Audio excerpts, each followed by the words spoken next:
May dalawang klase ng babae sa mundon to. Yung isa, iiwan ka kapag walang-wala ka na. Yung isa, hindi ka iiwan kahit walang-wala ka pa. Girls, alin kayo dyan? Alin sa dalawang klase yan yung katulad nyo? Yung unang klase kasi, sila lang yung mga babae na kapag meron ka, naandyan sila sa likod mo. Andyan sila sa tabi mo, sasamahan ka, ibibigay lahat ng gusto mo. Hanggat meron ka pa, mahal na mahal ka niyan. Pero pag dumating yung punto na wala ka na, papunta ka na sa lowest part ng buhay mo, bigla ka na lang iiwan. Hindi ka sasamahan tumayo ulit, wala na siyang paki sa'yo. Wala ka nang pakinabang eh. Wala ka nang maibibigay. May mga ganyang klase ng babae. Yung pangalawa naman, sila yung mga tipong kagaya ni V, na kahit walang-wala ka pa sa umpisa, hindi yun mahalaga. Sasamahan ka niya kahit naghihirap ka pa, tutulungan ka niyang mag-grow kayong dalawa. Kahit maghirap ka pa, kahit feeling mo hindi mo na kaya, kahit feeling mo, kalaban mo na yung buong mundo. Pero may isang babae na sasamahan kang makipaglaban sa mundong to. Sila yung mga babaeng walang pakialam kung may pera ka o wala. Sila yung mga babaeng walang pakialam kung successful ka na o hindi pa. Basta mahal ka nila, kahit walang-wala ka pa, nandyan sila. Sila rin yung mga babaeng madalas nasasayang, di ba? Sila rin yung mga babaeng madalas na take for granted. Ipagpapalit nyo sa babaeng isang gabi nyo lang nakilala. Ipagpapalit nyo sa isang babaeng hindi nyo naman mahal talaga. Sila yung mga babaeng sayang. Sayang kasi sobrang genuine ng pagmamahal nila pero naluloko pa rin sila. Handa ka nilang samahan mula umpisa kahit walang-wala ka pa. Pero pag nagkaroon ka na, iiwan mo sila. Dami rin tangang lalaki sa mundo eh. Totoo lang. Mas pinipili natin maghanap ng iba pang babae na mas okay, na mas fresh, mas maganda, mas sexy. Pero at the end of the day, yung babaeng niloloko natin na sasamahan tayo mula umpisa, tangina ang makukuha pa natin kapalit, yung babaeng iiwanan din tayo kapag tayo walang-wala na. Daming babaeng nasasayang, nate-take for granted. Naghahanap tayo boys ng kagaya ni B na sasamahan tayo mula umpisa. Sasamahan tayo kapag tayo'y walang-wala pa. Maraming babaeng ganyan sa totoo lang. Hindi lahat ng babae mukhang pera. Hindi lahat ng babae pera habol sa'yo. Dami ng strong independent woman dito. Kaya na lang gumawa ng pera nila. Hindi na nila kailangan yung iyo. Kailangan nila pagmamahal mo. Kaya kung sakaling maka-encounter ka ng babaeng sasamahan ka hanggang sa huli, tangay na pre, huwag mo ipagpalit sa panandaliang kaligayahan. Mas okay pa rin makakuha ka ng babaeng makakasama mo in the long run. Nakuha mo? Uulitin ko. Girls, alin kayo dito sa dalawang to? Walang trabahong madali. Wala kang karapatang maliitin yung trabaho ng iba. Yung iba sasabihin, gwardiya lang naman yan, rider lang naman yan, construction worker lang naman yan, gasoline boy lang naman yan, fast food crew worker lang naman yan. Pucha, nagkaroon lang tayo ng maganda-gandang klase ng trabaho. Akala na natin kung sino na tayong entitled sa mundong to. Minamaliit natin yung mga taong mas mabababa yung sahod sa atin. Ang pagkakaalam ko kasi, wala kang karapatang maliitin o matahin yung trabaho ng iba hanggat nagtatrabaho sila ng marangal. Walang trabahong madali. Lahat nagdadaan sa hirap. Lahat nagsasakripisyo. Kaya kung iniisip mong porket maganda-ganda yung trabaho mo, malaki-laki yung sinasahod mo, eh mapaliitin mo na yung mga trabaho ng mga taong nagtatrabaho na mas maliit yung sahod sa'yo. Mag-isip-isip ka. Baka bawiin sa'yo yan. Baka biglang bumaliktad yung mundo at sila naman yung umangat. Kahit anong trabaho mo, magpakumbaba ka pa rin. Bilog ang mundo, hindi palagi nasa taas ka. Kaya hanggat maaari sa lahat ng oras, magpakumbaba ka. Diba? May kilala ba kayong ganito? Minsan na rin ba kayong nilait ng mga gantong klaseng tao? Comment nyo nga sa comment section. Let's go. O baka nagustuhan mo na rin tong video ko na to, follow mo na rin ako. Alam ko marami magagalit dito sa video ko na to, pero sige, sasabihin ko to.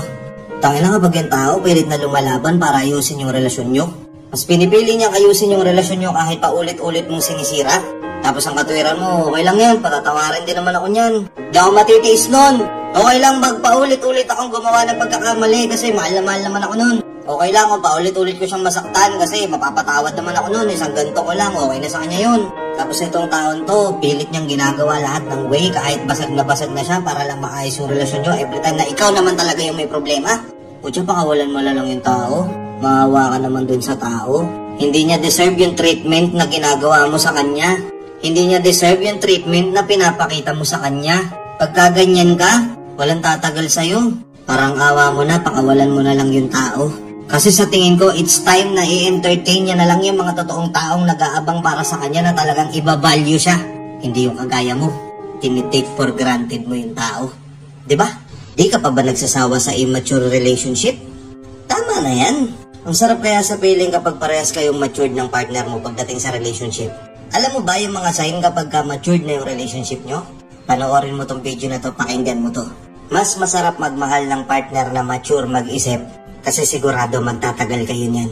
Yung mga partner na mature mag-isip, sila yung mga tipo ng partner na bago sila gumawa ng desisyon nila sa buhay, ikokompronta muna nila sa inyo. Hindi sila magiging selfish. Kailangan sa mga desisyon nila, kailangan kasama pa rin kayo.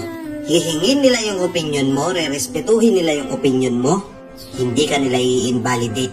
Yung iba kasi padalos-dalos sa desisyon, magdedesisyon si lalaki, magdedesisyon si babae, pero sa kanya lang. Hindi niya man lang kinokompronta yung partner niya. Tapos magugulat na lang yung partner niya, eto na, nandyan na. Kahit against yun sa kagustuhan ng partner niya, wala siyang pakialam. Importante masunod yung gusto niya. Nai-invalidate yung partner. Naranasan niyo din ba yun? Sa mga past relationship niyo, naranasan niyo ba yung ganong klaseng tao? Na magugulat ka na lang, nandyan na. Yung isang bagay na hindi niya man lang kinompronta sa'yo, na andyan na. Wala na, nabili na eh. Wala na, nagawa na eh. Ni hindi man lang iningi yung opinion mo. Ni hindi man lang nagsabi na, oh, pwede ba to?